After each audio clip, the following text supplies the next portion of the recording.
بسم الله الرحمن الرحيم.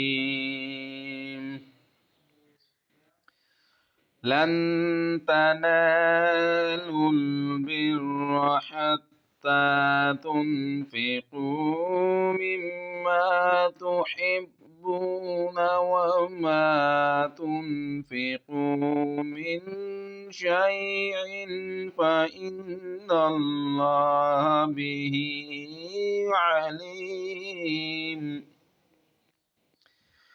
كل الطعام كان حلا لبني إسرائيل